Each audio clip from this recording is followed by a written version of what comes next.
We'd be up by 15 or 20 at half. He would come in and be ranting and raving, getting all excited, getting the team all fired up. My son was in a freshman biology class with Ron Rudall being his teacher.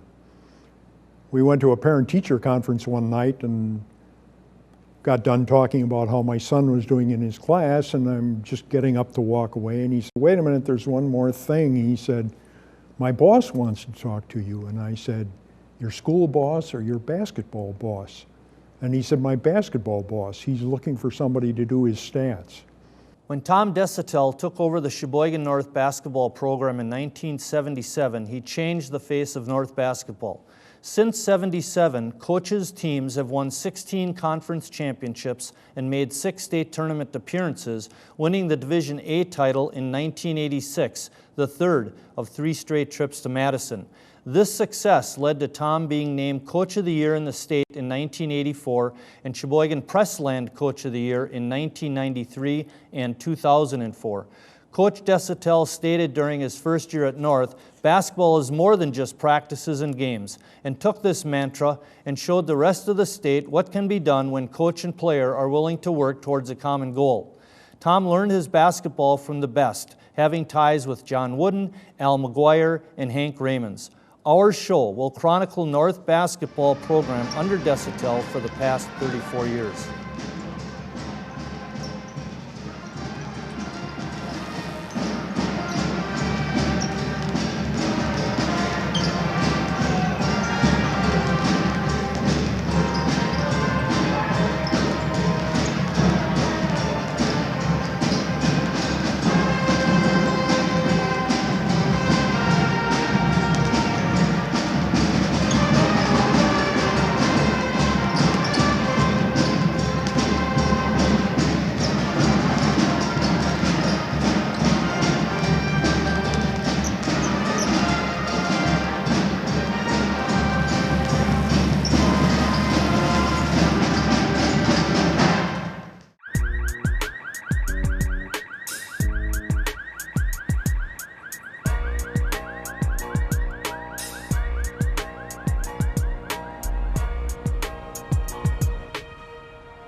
The coach came in, and for the first 2 weeks, we never saw basketball.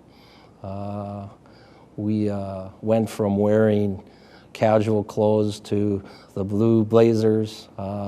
Every person on our team had to look the same, act the same. There were no individuals, and worked out well. He certainly brought a lot of discipline to that program in a hurry. Let's talk a little bit about how this all got started, because I know you were at Milwaukee Madison before coming to Sheboygan. How'd you find out about the job and the interview process and all that? I was taking some practice interviews at the time, and the opportunity came. I had a call that my favorite high school basketball player, a college basketball player at the time, was Jerry Hoffensberger. And I remember when I was 12 years old, sitting up in my bedroom listening to Marquette basketball games, and I used Jerry as my idol because I was forced to wear glasses. My vision was very bad as a result of chicken pox when I was a kid, and Jerry was one of the few college basketball players that wore glasses. Well, Jerry was the principal at Sheboygan North, and another friend, Coach Nagel, Jack Nagel, was his coach, and his son was the JV coach at Sheboygan North, so I was intrigued to apply for the position. When you became the head coach, what in the program, the basketball program, needed to be established? Well, just about everything, I think. We needed to, we always told the athletes in Sheboygan that they need to get out of the surrounding area and see what basketball's like in the Green Bay area, and particularly the Milwaukee area. We always use the analogy of the breakwater out at Lake Michigan. We needed to get out into the deep water. Basketball players are made during the off season and working on skills. given the middle of November, every basketball program throughout the state starts, and if you don't develop during the off season by playing some basketball, hey, you're not going to catch up with the best if you don't start working harder than the best. Were you able to do everything you wanted to do within those first year or two, or did you have to back off a little bit and ease into it like John Wooden said you might have to in his book? Well, I think you try and build a rapport with everybody, respect for other sports and that. Our North High School was too small of a school to be arguing among the other programs, and you had to get along with the football program and the other sports programs, and our kids were participating in a lot of different sports as well. As you look back over your years, especially the early years, what might you have done differently? Oh, I'm not sure. I'm not sure about that at all. I thought I did things the way we wanted to get them accomplished, and the people cooperated. They knew, or I was able to sell them that we were interested in the total development of our kids, both in the classroom, in the school, and in their future after high school as well. We had a bunch of seniors on that first team in '77, '78, and we wanted to follow them through their college careers as well. Big on academics. He made sure that he knew exactly what your grades were, and that's one of the memories I have with him, that he knows every player, what they're doing at all times. One of the things that I thought you started that impacted not just North basketball, but really the whole area was your Whiz Kids basketball school. Talk just briefly about that. Well, we would invite kids from throughout the area. Each school had their own local program. Sheboygan South would maybe even have a Bucks camp over there, a day camp, but we thought that through the YMCA, and Don Lohman, the executive director, he wanted to bring the kids from Oostburg and Chilton in, and the remnants of that were echoed in 1986 too, with 3 schools winning state championships. You know, Whiz Kids, it seemed like more of a North side thing. I know if you were going to play North, all the kids went to Whiz Kids. I had the opportunity to work it because Desotell brought kids in from all the different high schools, which I thought was nice. Whiz Kids for me, you know, as a player, it was an introduction, you know, to basketball, learning the basics, the fundamentals. A lot of guys would run camps and have the kids would come in and have some fun and, you know, play some games, all this other kind of stuff. You know, Tom was just dedicated to, those kids are going to come in and let's teach them something, and let's drill them out, and let's make those kids learn some basketball, not just have some fun.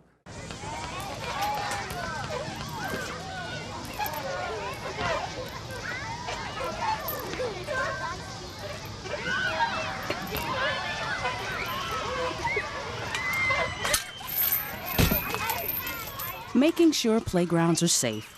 Just one of the many ways PTA can help you create a healthy environment for your child. I'm fine. Join us today. PTA. Every child, one voice. Think about, you know, just you know, how good of a friend Tom was.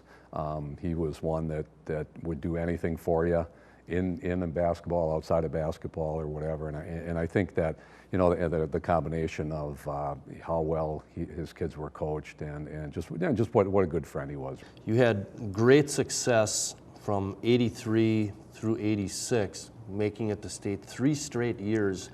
How did those first 2 years going to the state tournament help lead to the '86 championship team?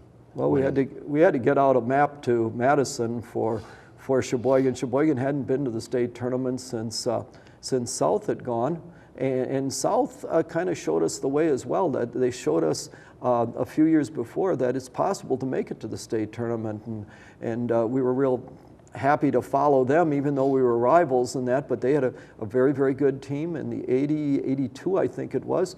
But then in 1984, we went to the state tournament, and Jim Schreiber, our captain, and Peter Dales were part of that team. And the kids were kind of wondering, hey, this is a vacation or whatever. They didn't really have the idea that they needed to have. In '84, '85, we were more serious, but in '85, '86, it was a business trip. Everybody knew that, and everybody went down there with one purpose in mind. In fact, I had to lighten them up a little bit. They were so fixed on what the final goal was. Milwaukee Madison, when I was the JV coach there, was very privileged to make the state tournament 2 of those years prior to coming to Sheboygan, and that's perhaps built on my credentials as an assistant coach as well.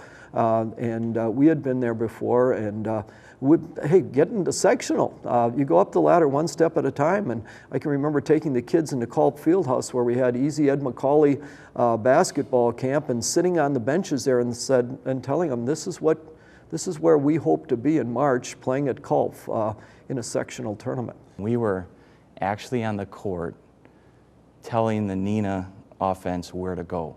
That's how prepared we were, and that was all because of Coach Desotell and his scouting. He out-prepared everybody. Probably the thing that really pushed you over the top as a team, and as far as 85, 86, would be your big men, Portman and Rudall. Talk a little bit about those 2 players and the impact they had in your success. Anytime you have a young man that's close to 7 feet tall being recruited by several schools, you've got a good foundation. And when we had Troy Rudall coming into the program, he played on all 3 of those state tournament teams, as did Kurt. Troy was an unbelievable leader. He was a first-team All-State player, and as was Kurt. How often do you see 2 boys from the same school making the All-State team?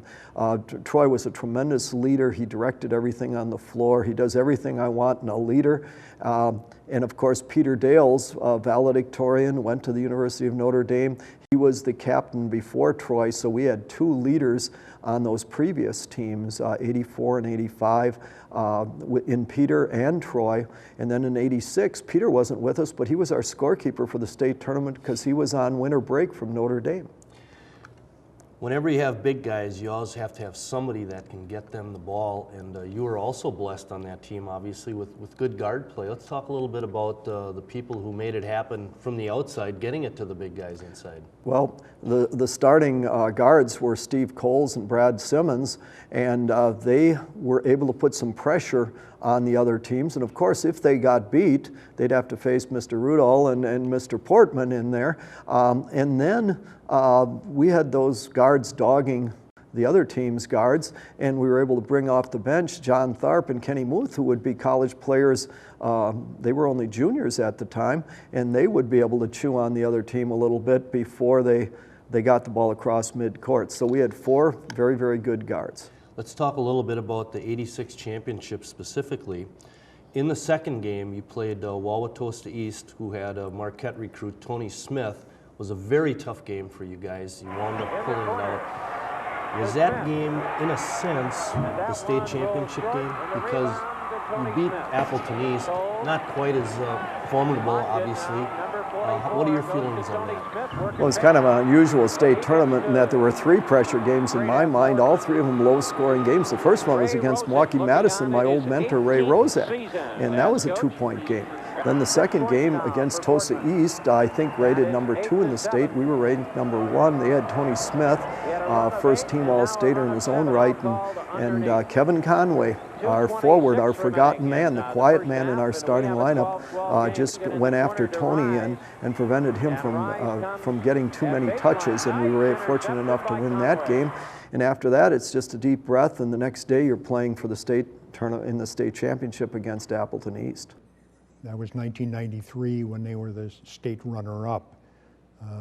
You know, sitting at the old field house at UW-Madison and doing that game, and so yeah, that's got to be the highlight when you're sitting there doing stats for a state championship game. Even an Iraq vet like me who's in really good shape needs good health care, especially when it's top quality and convenient. And it's not just for men. In fact, aren't you a vet, Patricia? Yeah, I served in the Air Force. So why not come in today? When you check in, you'll get a full medical exam, first thing. Free for vets at the VA. So check us out and see you here.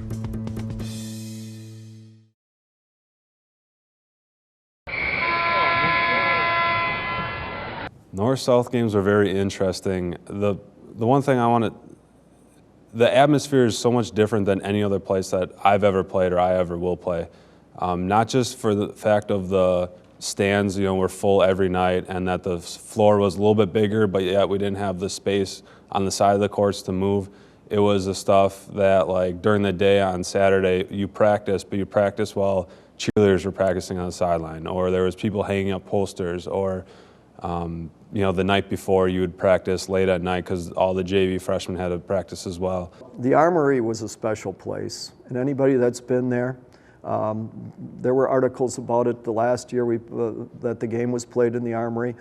So many memories that the middle-aged to senior citizens have of the Armory and going to the Armory when they were in school as well. I was fortunate to be a part of so many of those games. I know the first 2 minutes of every North-South game I played were always the ugliest basketball because everybody's getting, you know, so much emotion and up and down the court. Indeed, It's an experience that you wish you could recapture. It was Hoosiers. It was everything about what high school basketball was. It was written up in the Journal Sentinel as that, the war on the shore, if you would, and just a special time, a special place, a special atmosphere, and you never knew if the underdog ever had a better chance to win, it would be in the Armory with all those things to fight.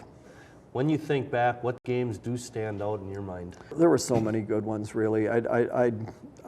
I couldn't pick out one or the other, and I'm sure the south side of Sheboygan will remember those victories that they got over North as well, in which a young man would come and just excel and maybe break a scoring record just by going off in North-South series.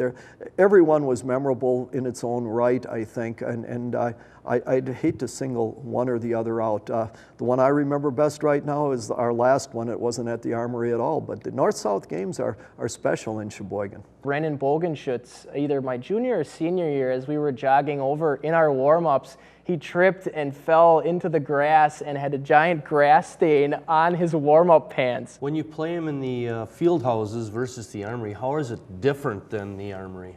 Well, if people remember, a team sat on opposite sides. The South team would sit on the south end of the Armory, and the North team would sit. You'd have to run to the scoring table, which was on the baseline.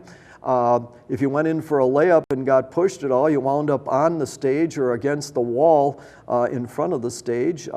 If you ran into the other end, you might run right into the ticket booth at the other end of the Armory. So it was a special atmosphere, and all of the games were filled. The condensation dripping off the walls, dripping off the ceiling onto the floor, and just special times and special places. I think I'm bringing back memories. The shower, the locker room, which was about the size of most walk-in closets for both teams, and walking down the steps to get there. We actually would dress at the YMCA because of the JV game going on there, and so many special memories. Let's do one more thing. We've got a little bit of time left in this segment. It's not a North-South game, but it is a I should say an Armory experience, and that was back when Joe Wolf was a senior at Kohler, and you guys scheduled a game with Kohler in the Armory. Talk a little bit about that. We were an up-and-coming team. We hadn't had much recognition. Indeed, when I came to Sheboygan North had, in the history of the school, had lost twice as many games as they'd won. And we were just about to turn the corner, have a winning season, I think a 13-6 record we finished with, and Kohler had the Wolf brothers, and I was, our kids were pretty tight with Joe and Jeff Wolf, and in fact the year before I took Joe and Eric Portman down to Chicago to the McDonald's All-Star game so that he could meet John Wooden, who was one of the directors of the game, and we talked about playing in the McDonald's game, and we also talked about maybe having a game against each other. And that came about. And I can remember Herb Kohler who calling for tickets the day of the game, and our principal saying, where are we going to get tickets to put in some of these executives for this big game that would be on cable television in 1982. I will keep dancing on point, even if it hurts. My arm is killing me. I don't know if I can pitch another ball, but I'll just play through the pain anyway. I have to do the big stunts. We'll look better than the other cheerleaders if our tosses are bigger. My elbow really aches, but I got to keep practicing. Nearly 50% of all sports injuries sustained by middle and high school students are from overuse. Don't play through the pain. Visit StopSportsInjuries.org. We made a road trip to Hartford one night, and it was dark. It was probably after 7 o'clock. And as we're going along, it's dark, and out of the blue, here comes a deer right in front of the car, and we smacked it head on. And it was absolute silence for about 15 or 20 minutes, and we got to a smaller city along the way, and we pulled over to check out the damage. But that's a night we still joke about to this day. In fact, he always tells me when we're going out scouting together, let's not go out and do any deer hunting. I've picked a couple of players, Coach, because we don't have a whole lot of time, but I would like you to have you make some comments on them.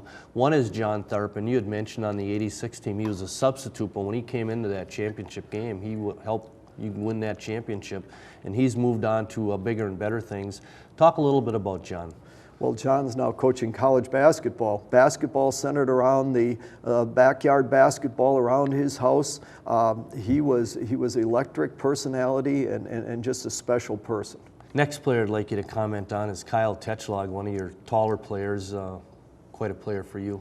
I'm glad you're picking out these players, but Kyle was special, and thanks for selecting him.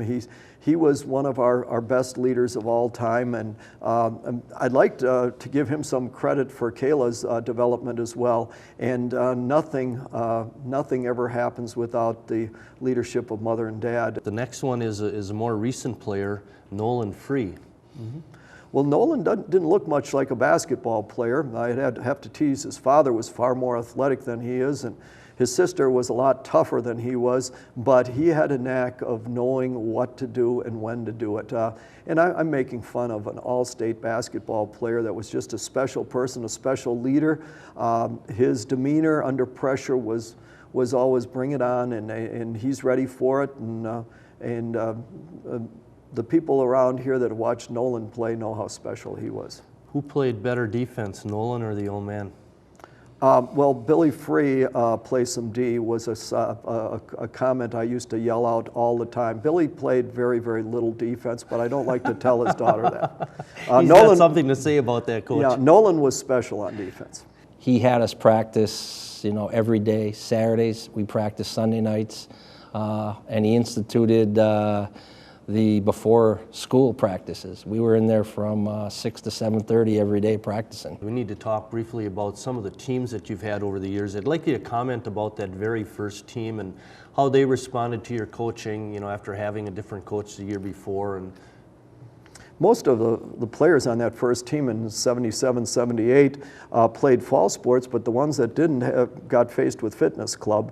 And fitness club meant out on the track. It meant an hour of running, an hour of jumping benches. There wouldn't be any basketball involved in it, but that was quite a thing, and it kind of established my reputation as no nonsense. We wanted to turn the corner. I can remember Fred Forsterling. They said he's going to be a tough one to handle. He's good in baseball, he's good in football, he's bullheaded. Freddie'd laugh at that, I think, right now. But I can remember one night coming home to my apartment just before Christmas, and here Big Freddie kind of saunters out, and he's got a plate in his hand, and I didn't know if this would be the end for me, but he had Christmas cookies that he said, Coach, you're one of the better coaches we've ever had. And I was kind of touched by that, and said, well, maybe things are going to be all right here. The 92-93 team that placed second in state, and what happened in that final game, and what was the team like? Well, the team was a great team as well. Certainly the second best record-wise that we've ever had at North High School. We had great people on that team. We had a young man named Balco. We had Renzelman. We had Schremeyer. We had the sixth and seventh men that wound up playing college basketball. We lost in the state championship game to Milwaukee, Washington. The kids at Milwaukee, Washington, and Jim Gordon at the time were just as great kids. It was a tough game. It came down to a couple of shots at the end that didn't go in, but the journey was very important for that team, and a lot of great memories for those young men as well, and for me as well. I was not having a very good shooting weekend, and the encouragement and support of my teammates and the coaching and all the coaches was probably memorable. 24,000 children die every day from preventable causes. My name is Lucy Liu, and I believe that number should be 0. Believe in zero. Join the effort. Visit unicefusa.org. I missed a layup at the last second to lose the game, how I kind of put it. The crowd went crazy coming down from the south side, and you know, I'm kind of dazed because it was a fairly easy layup, and Coach Desotell sought me out, you know, put his arm around me and said, hey, got plenty more games.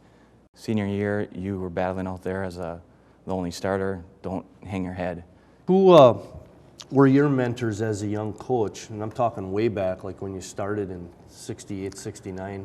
Oh, when I started, the person that got me out of the gym and onto the playground was Ray Rozak, my mentor at Milwaukee Madison.